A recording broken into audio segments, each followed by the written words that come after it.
Good morning, student. The Blooming Bird বইয়ের lesson number 5 complete হয়ে গেছে গল্পটি। আজ আমরা 31 পেজের কোশ্চেন নাম্বার 1 এর যে 5টি কোশ্চেন আছে তার অ্যান্সারগুলি পড়িয়ে দেব। এগুলো তোমরা বাড়িতে ভালো করে মুখস্থ করবে। এর সঙ্গে কোশ্চেন নাম্বার 4 থাকবে তোমাদের হোমওয়ার্ক।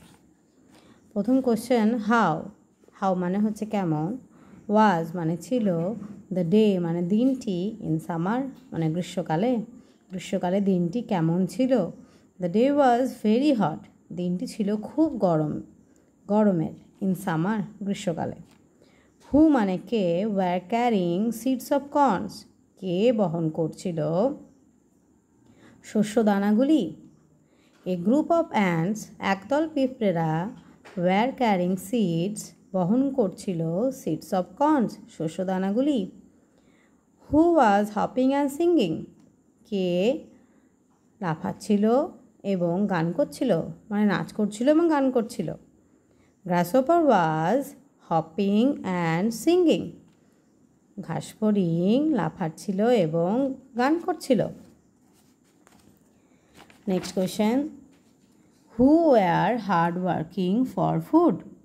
দ্য অ্যান্টস পিঁপড়েরা ওয়ার হার্ড ওয়ার্কিং কঠোর পরিশ্রম করছিল ফর ফুড খাবারের জন্য।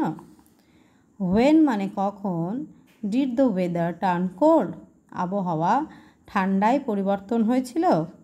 The weather turn cold in winter আবহাওয়া ঠান্ডায় পরিবর্তন হয়েছিল শীতকালে। তোমাদের হোমওয়ার্কটা একবার পড়িয়ে দিই।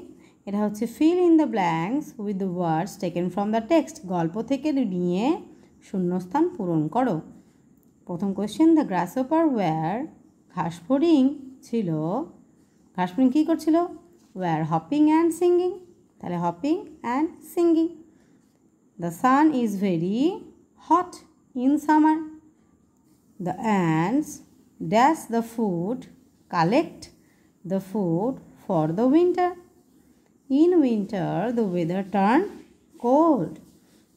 The grasshopper begged food from the ants in winter.